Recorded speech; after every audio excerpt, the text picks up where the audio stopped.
నమస్తే అండి, నా పేరు జోగిని సండే. నేను షామీర్పేట పిఎస్లో ఈరోజు కంప్లైంట్ చేయడం జరిగింది.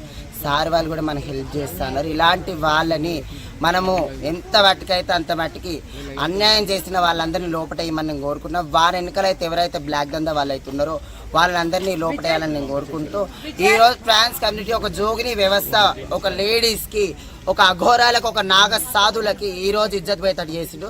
ఇలాంటి వాళ్ళని లోపటేసి మన గవర్నమెంట్కి సెల్యూట్ చెప్తున్నాను. ఇలాంటి వాళ్ళని చాలా మటు కాపాడుతుంది. ఇలాంటి గవర్నమెంట్ మనం తెచ్చుకున్నాం. ఇలాంటి గవర్నమెంట్ మనకు వద్దు. ప్రతి ఒక్కరిని శిక్షించండి. అన్యాయం చేసిన వాళ్ళని శిక్షించి లోపటేయండి. ఆడు కత్తులతో దాడి చేసినా చేసినా కానీ ఇంతవరకు మనకి ఏ హెల్ప్ చేస్తలేదు. ఇప్పటికైనా హెల్ప్ చేయండి.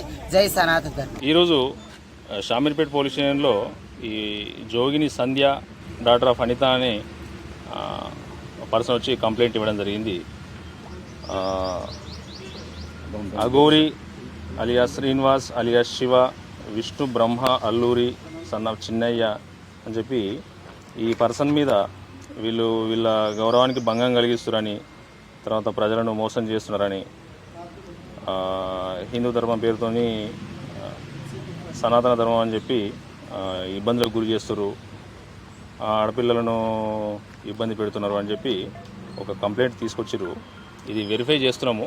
వెరిఫై చేసి దీని మీద చట్ట ప్రకారం ఏం యాక్షన్ తీసుకోవాలని ఒపీనియన్ తీసుకున్న తర్వాత దీనిలో చేస్తాము.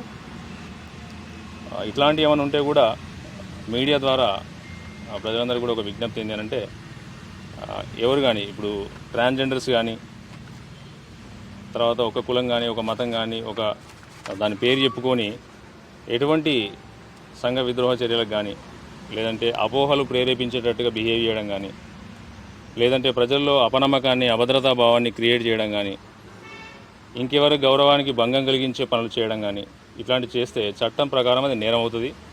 కాబట్టి వాటి మీద సరైనటువంటి లీగల్ యాక్షన్ తీసుకోవడం జరుగుతుంది.